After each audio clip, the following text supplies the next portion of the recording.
warahmatullahi wabarakatuh. Jumpa lagi dengan saya, Laili Sikit. Ini kita akan belajar mengenai jurnal khusus dan jurnal umum. Nanti kita akan belajar dari latihan soal hingga bisa lebih paham.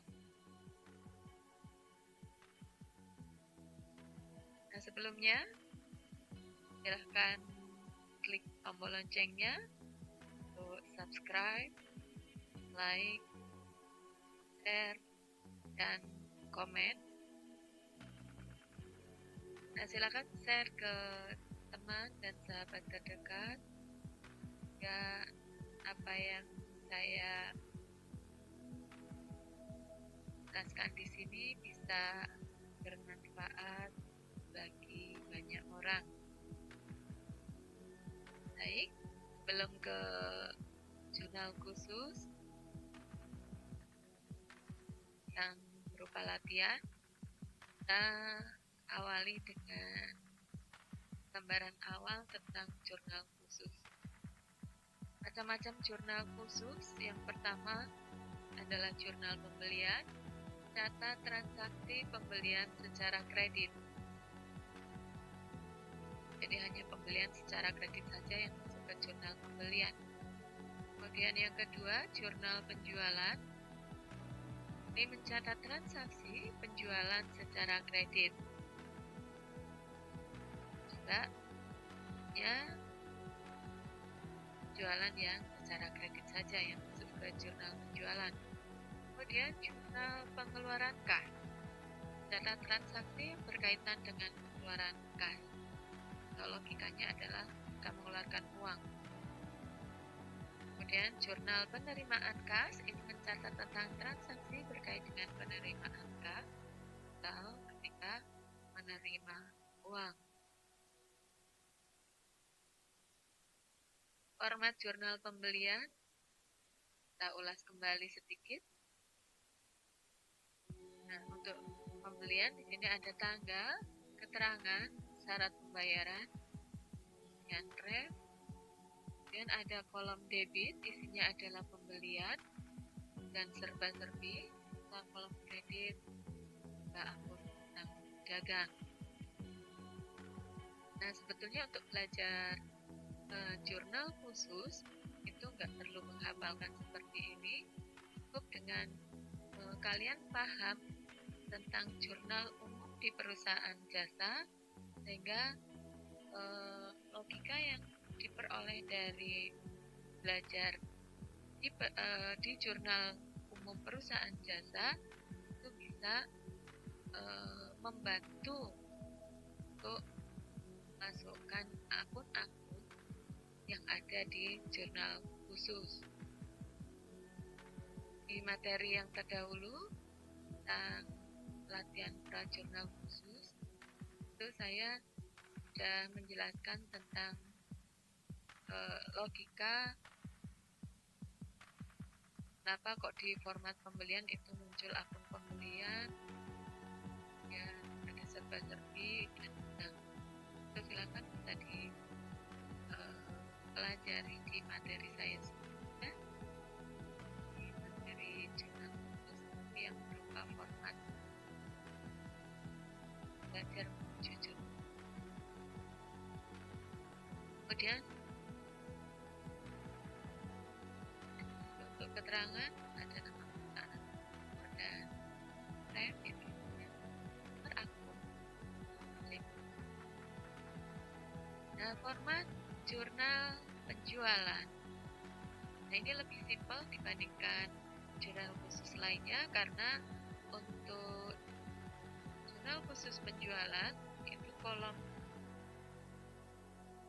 debit kreditnya itu dalam satu kolom, yaitu debitnya berupa piutang dagang, kreditnya berupa penjualan. Formatnya pasti ada tanggal, nomor faktur, keterangan syarat pembayaran, ini kan muncul di penjualan secara kredit, kemudian ref. Nah, di sini keterangan berupa nama debitur, sedangkan ref sama seperti jurnal khusus yang lain itu berupa nomor akun atau cekma. Lanjut, untuk jurnal khusus selanjutnya adalah format untuk jurnal penerimaan kas atau istilahnya JKM, jurnal kas masuk. Formatnya tanggal, keterangan, ref, debitnya berupa kas dan potongan penjualan, sedangkan kolom kreditnya adalah piutang dagang, penjualan, dan serba-serbi.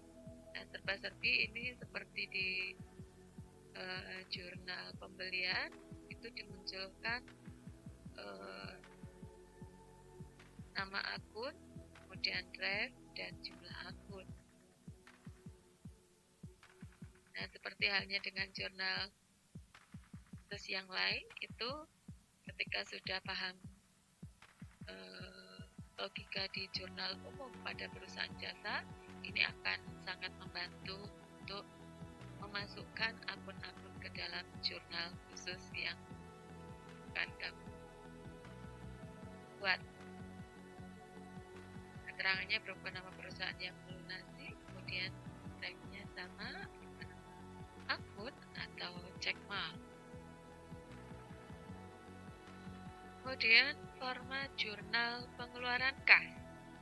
Nah, format jurnal pengeluaran kas atau nama lainnya JKK, jurnal kas keluar, ini ada tanggal, kemudian keterangan, ref. Nah, di debit ini ada pembelian, akun utang dagang, dan serba-serbi.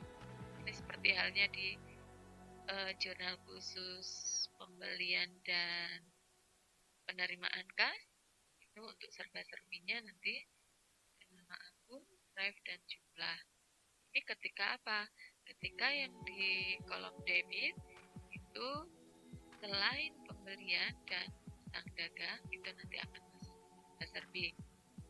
Nah, untuk kolom kredit di sini berupa akun kas dan potongan pembelian. Logikanya sudah saya jelaskan pada materi sebelumnya untuk jurnal khusus dan format masih jurnal khusus. Jadi belajar menuju ke jurnal khusus. Silakan bisa dilihat di link sebelumnya.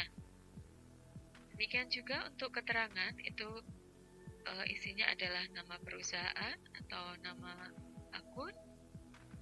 Nah, untuk ref itu sama berupa nomor akun atau checkmark. Nah, yang terakhir tidak kalah penting adalah format jurnal umum. Ini sama dengan format jurnal umum di perusahaan jasa.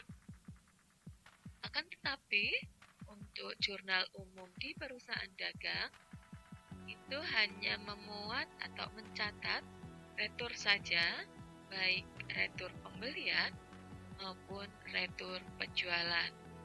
Nah, selain itu tidak dimasukkan dalam jurnal umum. Ini adalah khusus di perusahaan dagang.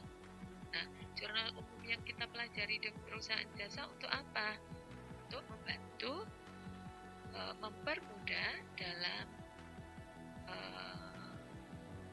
memasukkan akun-akun dalam format jurnal khusus, sehingga ketika sudah paham jurnal umum di perusahaan jasa itu akan sangat membantu. Sehingga silakan diperdalam untuk materi jurnal umum di perusahaan jasa.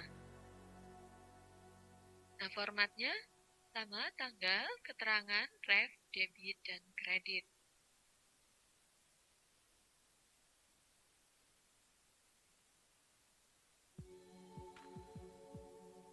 Kita ulas sebentar untuk pra-jurnal khusus, sehingga nanti ketika buat jurnal khusus, ketika baru belajar, maka belajar dulu untuk memilah dari satu transaksi itu masuk ke jurnal khusus apa.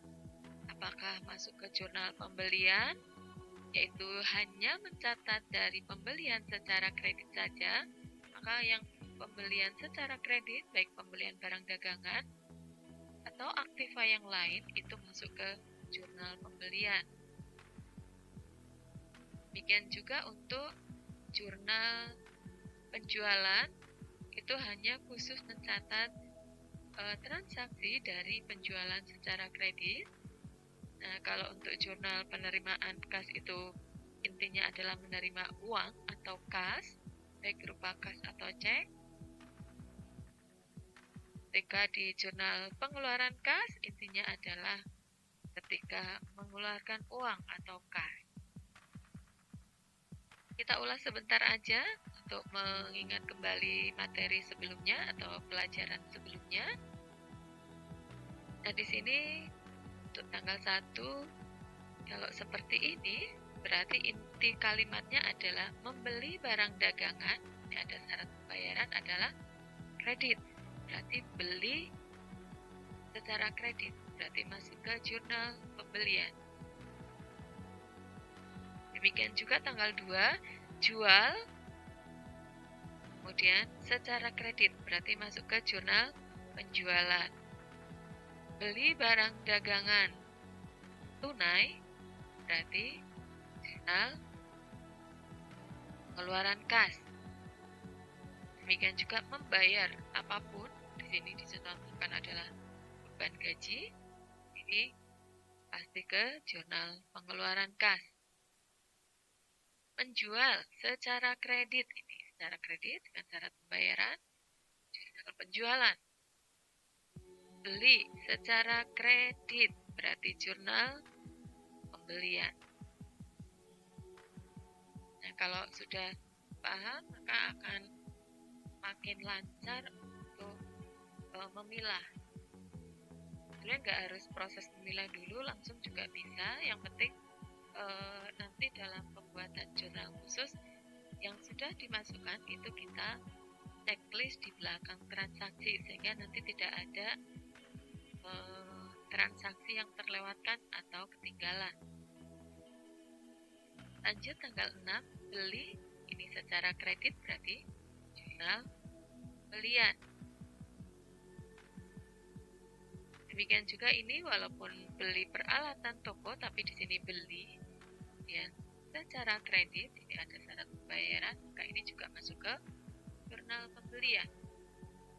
Kemudian ada pengembalian barang, berarti itu namanya retur, tapi atas pembelian, maka ini berarti namanya retur pembelian.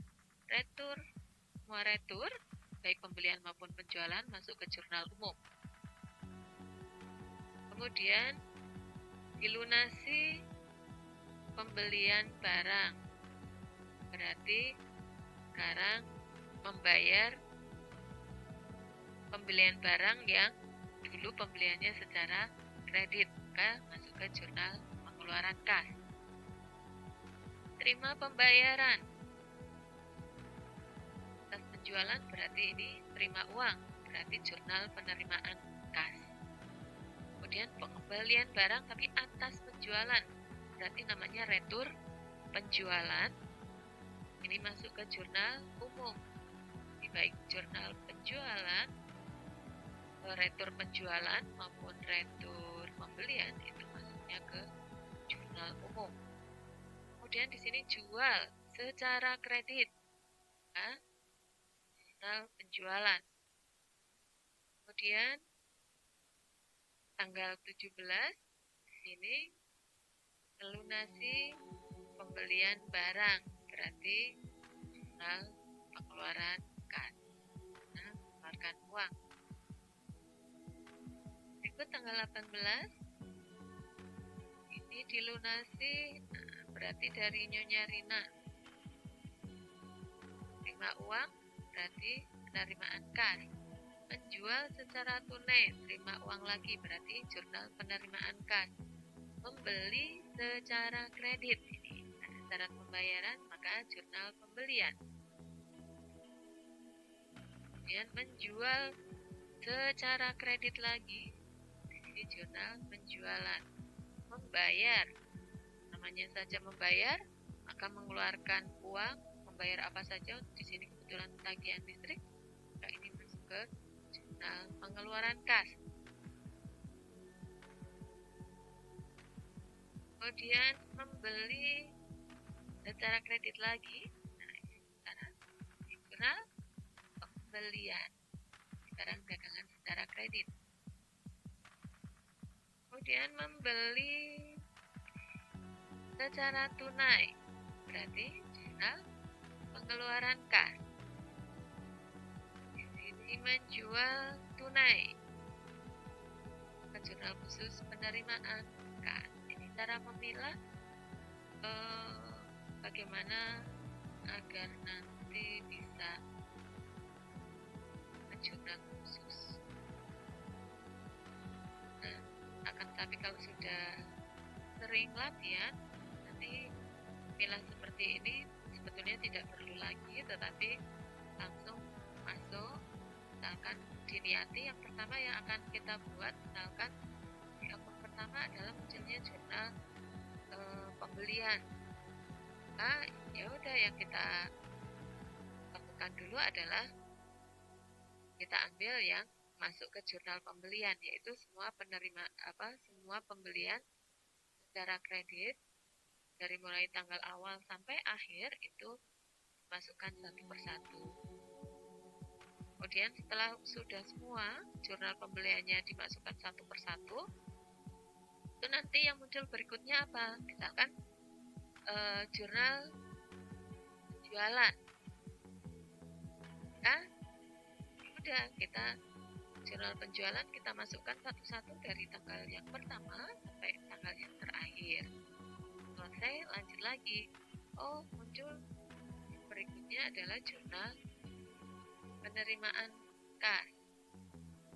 Semua jurnal penerimaan kas dari tanggal yang awal sampai tanggal akhir kita tulis pemahaman logika jurnal dasar. Dan yang terakhir misalkan jurnal pengeluaran kas, maka kita lakukan yang sama, demikian juga jurnal umumnya. Seperti membuat urutan buku besar. Bukan salah ketika kita membuat harus begini, oh tidak. Jadi biar urut saja, sehingga hanya untuk mengurangi ketidaktelitian kita, ada transaksi yang ketinggalan saja sebenarnya. Jadi ketika membuat kita juga sama, akun yang muncul di jurnal itu yang muncul apa, itu yang kita buat terlebih dahulu. Dan juga ini jurnal khusus yang pertama kali muncul, misalkan tadi pembelian, ya udah kita buat langsung format jurnal pembelian dulu. Oke. Kemudian berikutnya yang muncul apa? Nah, itu sebagai urutan. Itu hanya tips aja sebetulnya. Berkebalikan juga nggak masalah. Tapi ini kita hanya untuk pembiasaan biar kita mencatatnya lebih terstruktur, tidak ada aksi yang jalan. Nah, kita mulai dari jurnal pembelian, itu kita contohkan dari transaksi dari perusahaan dagang Surya Jaya. Tanggal yang pertama, transaksi yang pertama 1 Desember, membeli barang dagangan dari toko Pesona sebesar 10.500.000 dengan syarat pembayaran 20 N. Nah, untuk ini artinya adalah membeli barang dagangan secara kredit karena ada syarat pembayaran. Kalau membeli barang dagangan secara kredit, maka ilustrasi atau bayangan kita, gambarannya adalah jurnalnya seperti ini. Untuk membantu kita memasukkan ke format di jurnal pembelian. Maka debitnya pembelian, kreditnya utang dagang. Tanggal keterangan kan mesti ada, tanggal tinggal memasukkan, keterangannya adalah toko Pesona, syarat pembayaran pembayarannya adalah 210 maka pembelian dimasukkan angkanya di sini 10.500.000 dan kreditnya adalah utang dagang. Gimana? Gampang. Maka kita nanti ulangi lagi belajar itu. Yang penting adalah rutin yang kita mau ulangi kembali. Walaupun kita sudah pernah bisa dan kembali.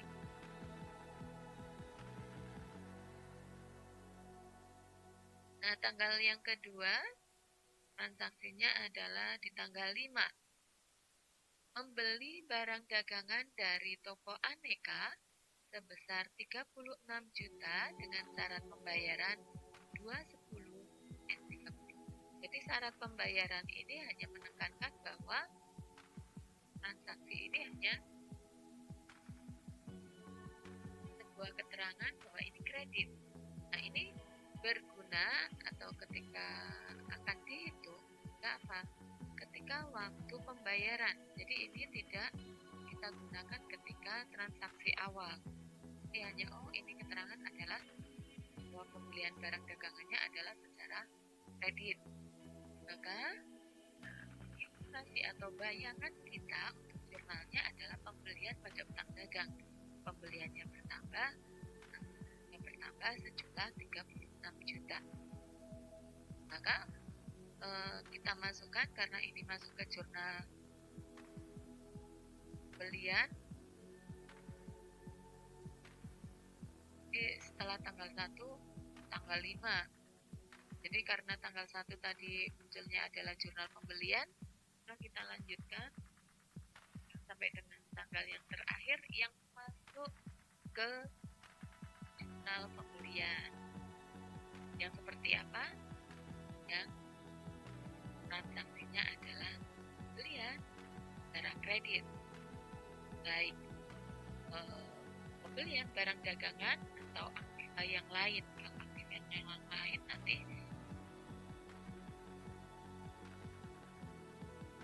demikian juga untuk yang secara kredit saya sudah pernah bahas di materi sebelumnya. Ciri-cirinya, editorial kalimatnya adalah ada yang dituliskan di soal secara kredit dengan terang-terangan disebutkan lugasnya di soal itu secara kredit. Ada yang seperti ini dengan syarat pembayaran, itu artinya secara kredit. Ada yang dengan faktur nomor sekian, berarti itu juga ciri dari secara kredit atau lengkap dengan faktur nomor sekian dan syarat pembayaran ini. Apalagi kita kredit. Maka kita masukkan ini kan pembelian, berarti di debit pembelian 36 juta dan gampang. Oke, lanjut. Nah, berikutnya apakah di tanggal 6 untuk yang muncul di pembelian?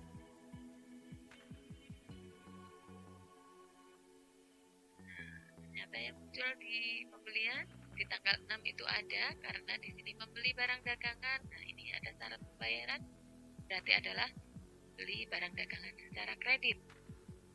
Sehingga masuk ke jurnal pembelian, berarti tanggal 6 it's okay masuk ke jurnal pembelian. Nah, ilustrasinya kalau pembelian barang dagangan, jadi kalau membeli barang dagangan maka transaksinya jadi pembelian yang akan muncul, bukan peralatan dan sebagainya. Kecuali di sini menyebutkan secara rinci adalah beli aktiva yang lain, bisa peralatan, bisa perlengkapan, maka di sini yang muncul akun peralatan atau perlengkapan. Tapi kalau membeli barang dagangan, maka akun yang muncul adalah pembelian. Nah, secara kredit berarti utang dagangnya bertambah. Utang dagang bertambah ada di sebelah kredit. Pembeliannya bertambah di sebelah debit, utang dagangnya di sebelah kredit. Kalau sudah paham logikanya untuk ilustrasi jurnalnya, bisa kita masukkan di sini. Nah, di sini 25 juta di pembeliannya dan utang dagang 25 juta di sebelah kredit pun utang dagang. Mengenai tanggal, ya silakan dimasukkan tanggalnya, nama tokonya, kemudian syarat pembayarannya. Nah, kalau nggak ada syarat pembayarannya, gimana? Kita kosongkan saja. Ref itu adalah nomor akun, kalau ada, kalau nggak ada, ya kita ambil. Oke, lanjut. Nah, tanggal berapa lagi yang muncul untuk jurnal pembelian? Apakah urut? Alhamdulillah, ternyata urut di tanggal 7. Akan tetapi di sini membelinya adalah membeli peralatan, bukan barang dagangan, tidak masalah. Nah, di sini yang pasti adalah ada syarat pembayaran, sehingga di sini membeli peralatan secara kredit, berarti masuk ke jurnal pembelian. It's okay ya. Berarti bayangannya atau ilustrasinya, kalau beli selain barang dagangan, maka akan muncul ini di kayak ilustrasi jurnalnya akan muncul aktifanya, karena di sini beli aktiva peralatan toko, berarti di sini ilustrasinya adalah peralatan toko yang muncul, bukan pembelian. Jadi kalau membeli barang dagangan ini di debitnya pembelian, selain pembelian barang dagangan berupa aktiva yang lain, itu akan muncul sesuai dengan nama akun aktivanya. Peralatan toko, kemudian secara kredit berarti utang dagangnya bertambah. Baik, lanjut ke dimasukkan ke jurnal khususnya, tanggalnya dimasukkan, nama toko dan pembayaran. Nah, yang ini adalah ini. Untuk peralatan toko, karena di sini di akunnya itu tidak ada belah debit, maka peralatan toko dimasukkan ke akun serba-serbi, akan memunculkan nama akun peralatan toko dan jumlah. Ref nama akun di soal tidak ada, maka kita abaikan. Kemudian sebelah kreditnya utang dagang, kita masukkan angkanya 9 juta di bawahnya utang dagang di sebelah kredit.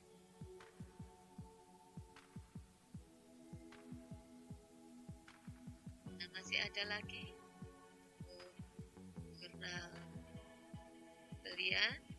Nah, tanggal 1 sampai dengan yang terakhir tanggal 30, insya Allah ternyata ada di tanggal 27 itu muncul membeli barang dagangan. Nah, ini secara kredit berarti masuk ke jurnal pembelian. Jadi kalau pembelian secara kredit, baik pembelian barang dagangan atau peralatan atau aktiva yang lain, maka masuk ke jurnal pembelian.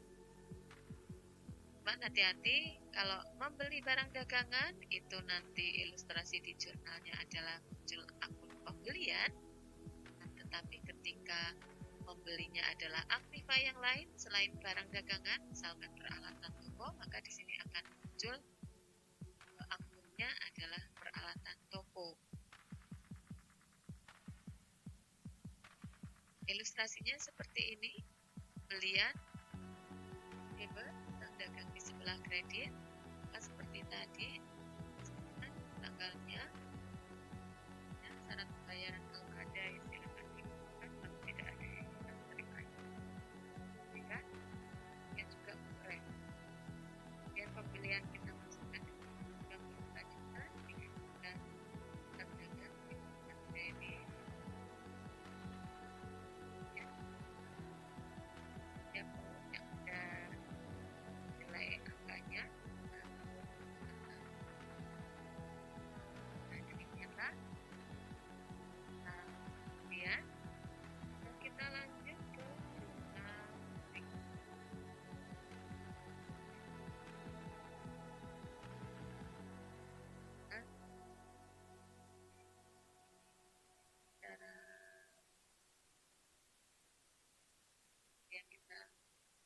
tadi.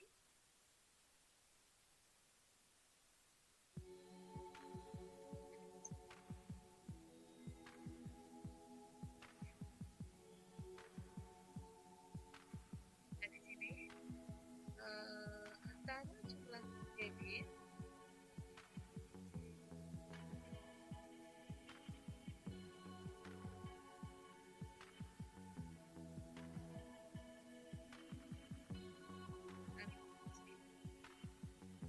lanjut ke kanal khusus penjualan. Dari tadi kebetulan untuk yang muncul selanjutnya setelah tanggal 1 yaitu tanggal 2 adalah muncul menjual barang dagangan secara kredit. Ini ada syarat pembayaran. Nah, ada kanal khusus yang kedua yang akan kita biar gampang kita buat jurnal penjualan karena ini masuk ya. Ini tidak mana dulu yang harus didahulukan ya sesuai dengan sanksi yang muncul di situ. Tidak ada ketinggalan atau lupa kita catat. Ya akan lebih bagus lagi ketika apa? Ketika sebelah kanan transaksi kita checklist. Jadi nanti akan kelihatan ketika ada transaksi yang ketinggalan, yang ada apa? Istilahnya yang belum ada checklistnya. Oh, berarti itu penting. Baik. Di sini di tanggal 2 berarti bayangan atau ilustrasi jurnalnya adalah penjualan secara kredit, maka masih berupa piutang, belum dibayarkan, masih berupa piutang dagang. Kalau di perusahaan dagang, piutang dagangnya bertambah, penjualannya bertambah. Ya, langsung kita masukkan aja tanggal. Nomor fakturnya tidak ada, tidak masalah, akan kita abaikan aja, kita pasangkan atau di strip juga boleh. Terangannya kepada Tuan Andi, syarat pembayarannya sesuai dengan ini. Maaf, ini ya, harusnya 210 N 30. Kemudian ini debitnya berupa piutang dagang dan kreditnya adalah jualan.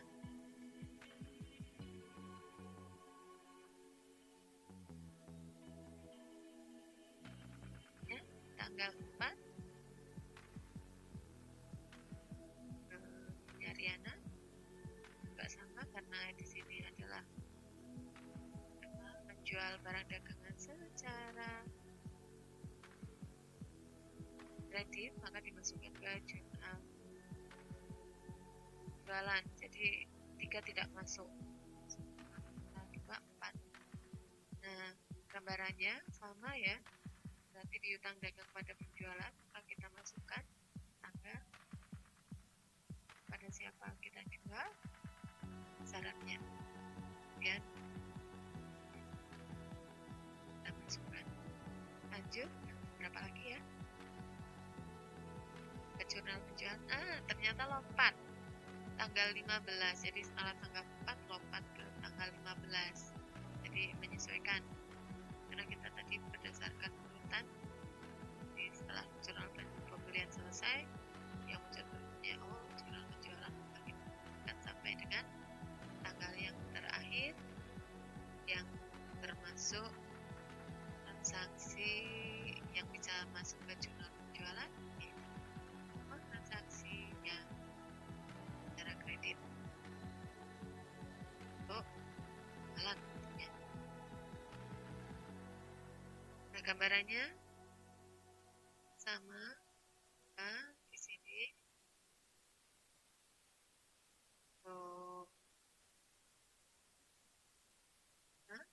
menjual barang secara kredit, maka piutang dagang pada penjualan. Pada siapa? Syarat pembayarannya kok ngikutin aja sesuai dengan soal. Dan ini jualan di sebelah sama ya. Jualan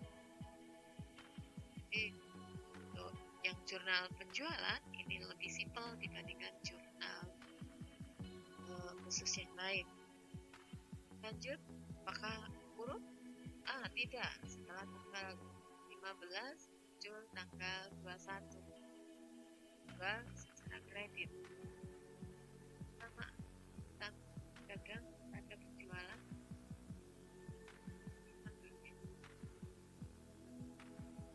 Untuk syarat pembayaran manut aja seperti yang ada di soal. Ya, debit kreditnya di satu kolom. Bagaimana untuk jurnal penjualan? Gampang ya. Jurnal pembelian gampang. Jurnal penjualan gampang. Oke semuanya. Jangan lupa setelahnya.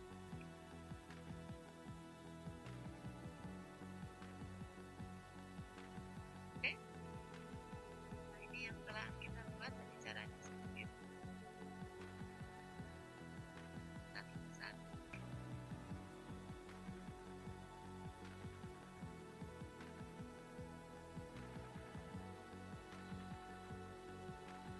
Lanjut kita ke jurnal penerimaan kas. Jadi setelah jurnal pembelian tanggal 1 sampai terakhir selesai, kemudian muncul transaksi yang kedua, kebetulan munculnya adalah jurnal penjualan. Kita masukkan satu persatu mulai tanggal yang muncul tadi sampai dengan tanggal yang terakhir.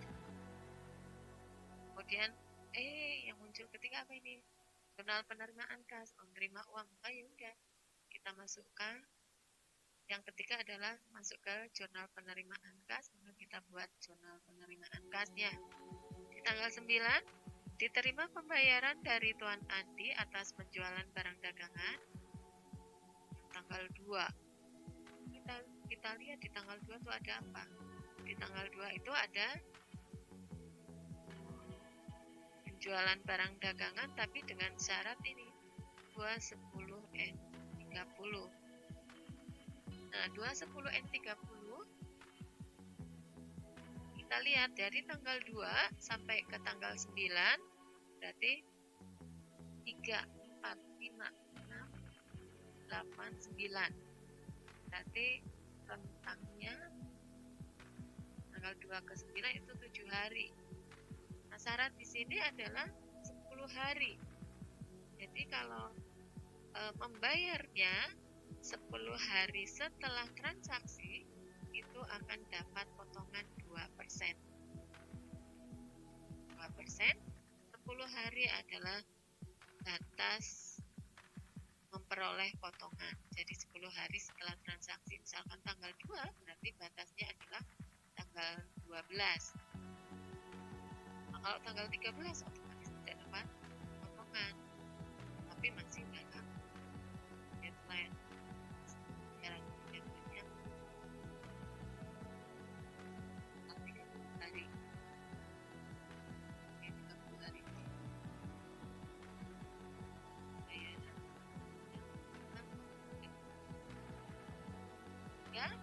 Dapat 2%.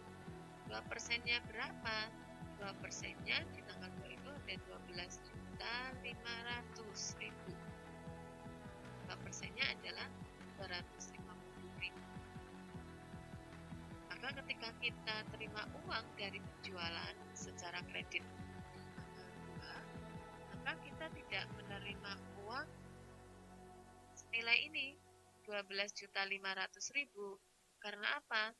Karena pembeli kita membayarnya masih dalam masa potongan. Yaitu dulu jualnya itu tanggal 2, bayarnya tanggal 9, sehingga yang kita terima hanya 12.250.000. Karena apa? Karena ada potongan penjualan tadi. Berapa? 2% dari 12.500.000. Kemudian piutang dagangnya tetap sesuai dengan angka. Akan berkurang ketika apa? Ketika dibayar, sehingga terima kas berarti kasnya bertambah. penjualannya itu bertambah, utang dagangnya jadi berkurang. Jadi tagihannya ke Tuan Andi sudah nggak ada lagi kalau memang jumlahnya ini seluruhnya seperti 12.500.000. Ya, kita masukkan satu persatu. Kalau ada di sini format tanggal, keterangannya Tuan Andi, demikian juga kas, berarti nanti di debit, kasnya kan di debit, akan dimasukkan di sini. Demikian juga potongan penjualan dan di debit. Jadi baik per transaksi maupun nanti totalnya di jurnal khusus itu akan tetap balance atau sama antara debit dengan kredit. Jadi memang lebih mudahnya setiap transaksi pasti ada balance dulu, otomatis nanti kita kredit dengan kredit.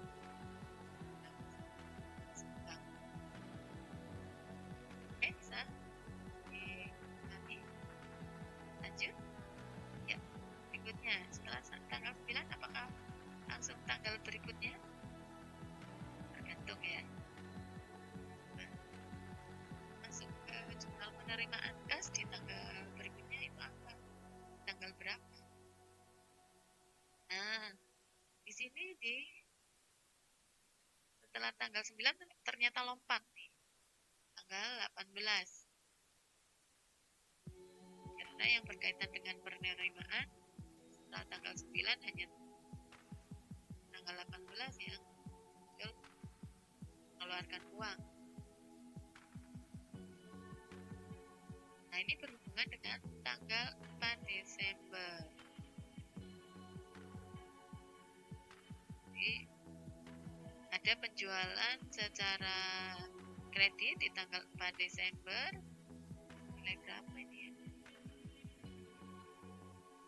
Pada Nyonya Riana, oh ya ini.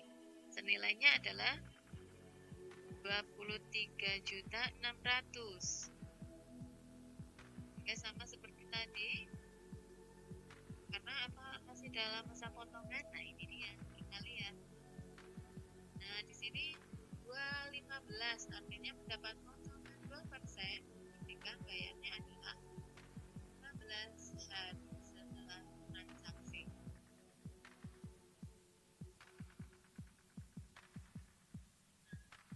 Dari tanggal 4 berarti kita mulai itu 5, 8, 9, 13, 14, 15.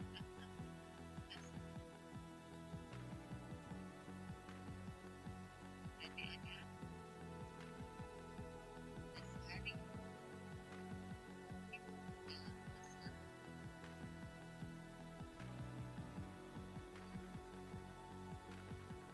Ini berarti di tanggal berapa ini? 4 tambah 15, 19 ya batasnya. 18 berarti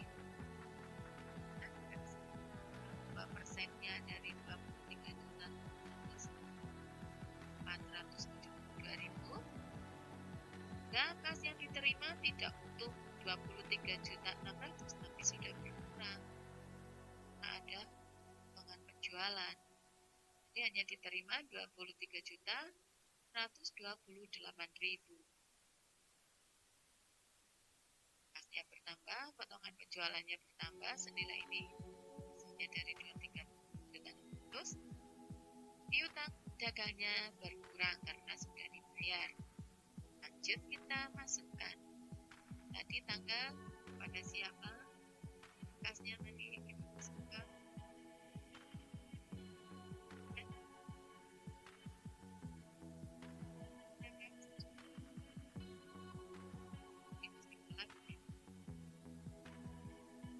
Nanti tanggal berapa lagi yang akan muncul penerimaan kas? Lompat atau tidak? Ya. Nah, ini dia. Kebetulan urut. Ya nggak masalah ya.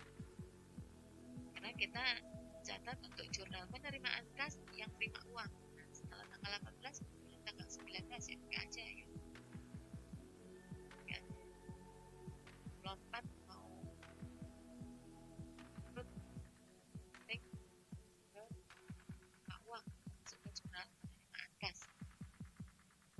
Nah, di sini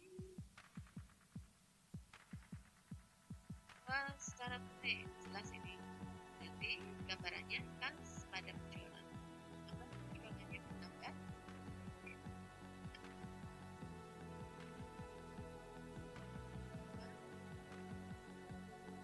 Pasti gitu.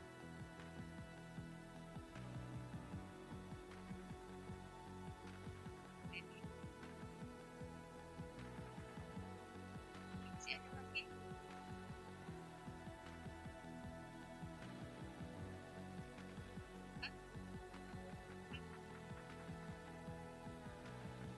Di sini tanggal 30 ya, pakai coba. Nah, di sini menjual barang dagangan secara tunai sama sekali. Kas pada penjualan senilai 30 yang kita masuk ya di DP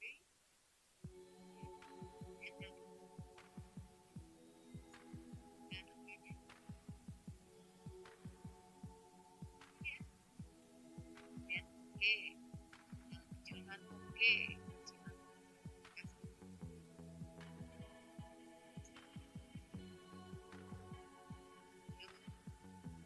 Jadi tadi langkah-langkahnya.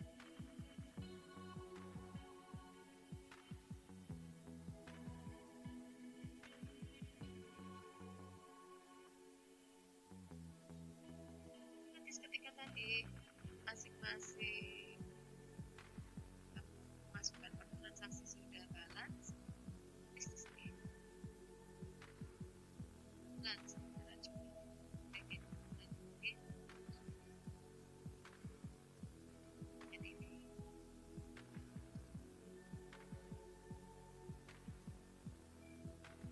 Lanjut, terakhir jurnal pengeluaran kas. Intinya adalah mengeluarkan uang kredit. Membeli barang dagangan tunai. Nah, gambarannya pembelian pada kas. Nah, masukkan di sebelah debitnya adalah pembelian dan kan di sebelah kredit, tanggal dan keterangannya ulangi kreditnya.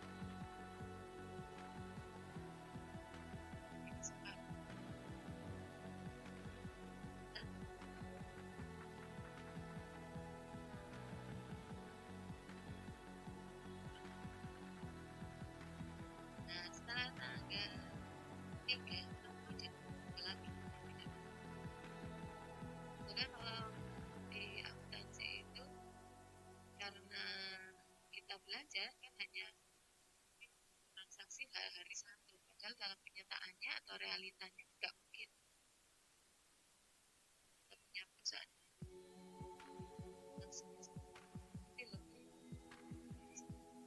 bahkan mungkin banyak sehari. Ini hanya untuk belajar.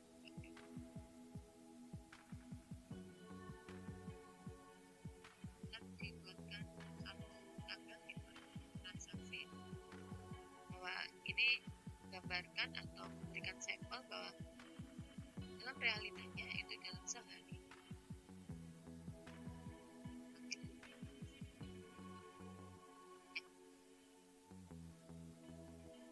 begitu ya.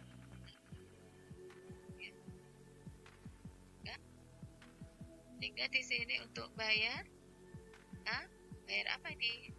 Bukan gaji kayak seperti di jurnal biasa, berarti di sini debitnya adalah gaji. Kita masukkan. Nah, bedanya di sini karena beban gaji itu tidak ada di kolomnya namanya. Ini harus masuk. Tokonya nggak ada nama tokonya ya.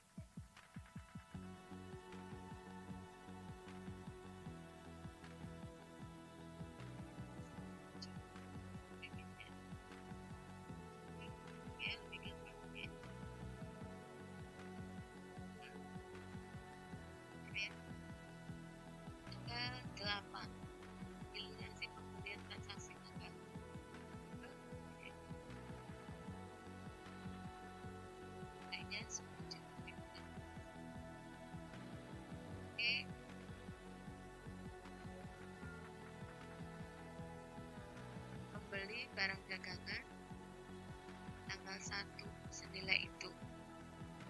Berarti dulu waktu melakukan pembelian, ilustrasinya adalah pembelian pada utang dagang.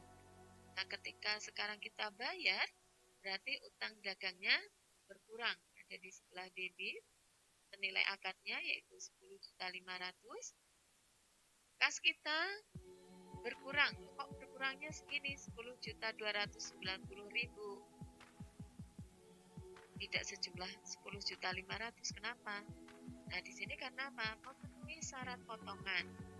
Di sini syaratnya adalah dapat 2% ketika membayar 10 hari setelah transaksi. Ketika dulu membelinya tanggal 1, kalau batas potongannya adalah berarti tanggal 11. Ini bayarnya tanggal 8, pastinya 4 potongan. Nah, di sini potongannya 2%-nya 10.500.000, ketemunya 210.000. Maka utangnya tetap sesuai dengan akad, berkurang 10.500.000. Kasnya hanya berkurang ini 10.290.000. Nah, kita dapat potongan 2%. Jadi kas yang dikeluarkan itu hanya 1. Kita masukkan. Nah, yang dagangnya di debit, kita masukkan nilai. Kemudian kasnya ada di kredit, berarti masukkan sejumlah itu.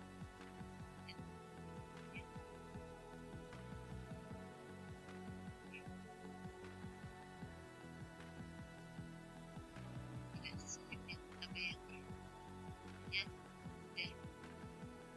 Nah, tanggal berikutnya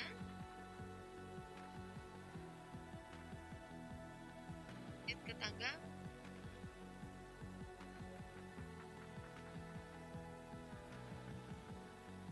8.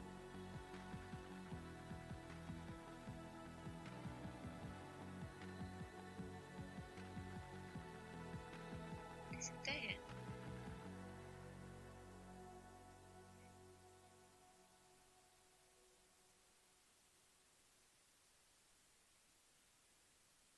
Sekarang lanjut, lompat. Setelah tanggal 8 ini tanggal 17. Nah, di sini membeli barang dagangan secara kredit, syaratnya ini 36 juta. Tapi di tanggal 8 itu ada retur, hati-hati, 100.000. Jadi kalau ada retur berarti ketika melunasi nilainya tidak senilai 36 juta, akan tetapi utang kita sudah dikurangi ini 600. Nah, hanya 35.400. Sehingga utang kita ketika dibayarkan, utangnya berkurang sejumlah 35.400.000 di sebelah debit. Kita berkurang ini 35. Kredit 36 dikurangi, kita masukkan.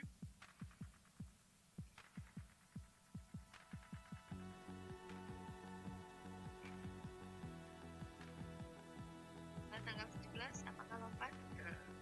Apakah lompat? Bayar tagihan listrik, berarti namanya beban listrik. Nah, di sini beban listrik pada kas, masukkan. Yang nggak ada bukan di sini. Maksudnya keserba-serbi karena di kolom ini nggak ada, yang kemudian lagi masukkan. Hanya berapa? Kemudian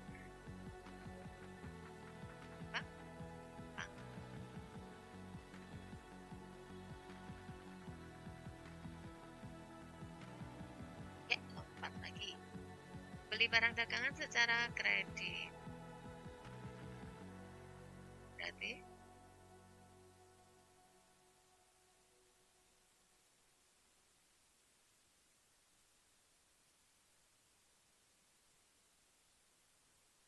secara tunai. Secara tunai, tapi ada syarat pembayarannya, tidak masalah. Jadi kalau ada syarat pembayaran, walaupun ini tunai, maka untuk jurnalnya berarti ini tunai pada toko bahagia. Nah di sini harus kalau tunai berarti nggak ada syarat. Ya, jadi maka di sini untuk jurnalnya pembelian pada kas. Ya, kita masukkan.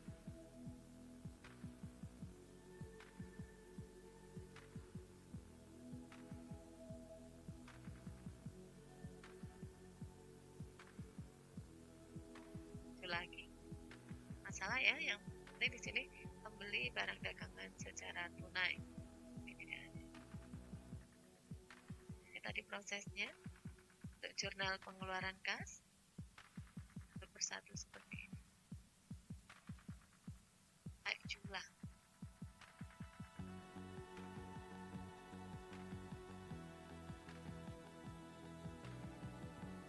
Kemudian jurnal umum. Jurnal umum hanya mencatat retur, baik retur penjualan maupun pembelian. Ini ada di tanggal 8. Nah, di sini pengembalian barang dagangan atas pembelian, berarti namanya retur pembelian. Ketika retur pembelian, berarti ada barang yang dikembalikan. Kalau ada barang yang dikembalikan, berarti utangnya berkurang, retur pembeliannya bertambah. Ini retur pembelian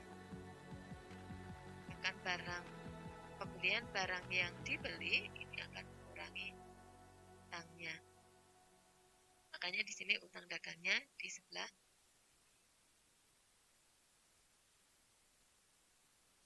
Nah, yang kedua di sini pengembalian barang atas barang yang dijual, berarti itu namanya retur penjualan.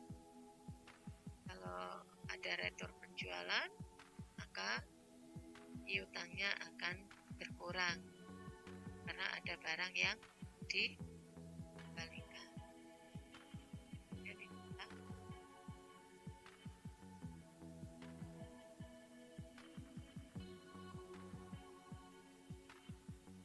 catatannya untuk materi kali ini adalah kalau masih dalam cara belajar pertama kali baru pemula, silakan tadi pilih satu persatu dari transaksi, apakah dia masuk jurnal pembelian, jurnal penjualan, atau jurnal penerimaan kas, jurnal pengeluaran kas, ataupun jurnal umum.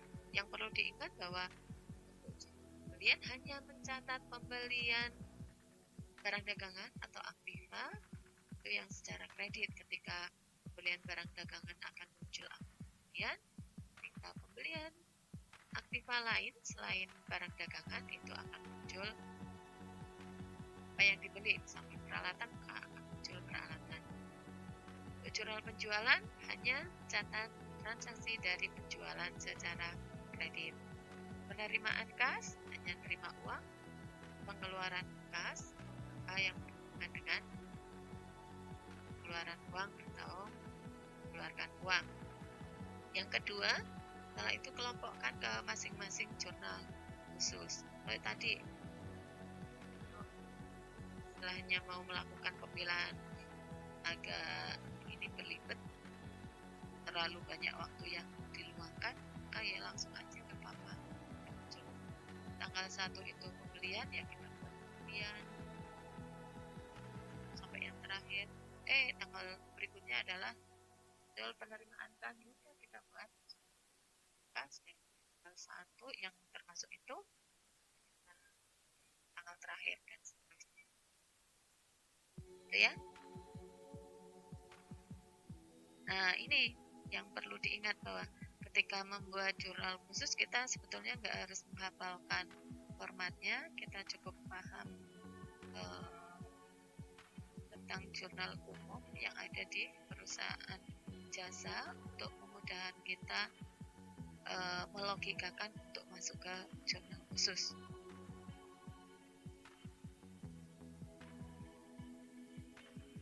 Nah, terima kasih. Materi pada kesempatan kali ini yang perlu saya sampaikan. Sebelum kita akhiri, bahwa hidup adalah pilihan, maka pilihlah ragam warna hidup yang bermakna untuk diri kita, keluarga, banyak orang. Terima kasih. Wabillahi taufiq wal hidayah. Wassalamualaikum warahmatullahi wabarakatuh. Sampai ketemu lagi di materi selanjutnya. Sehat selalu dan bahagia selalu.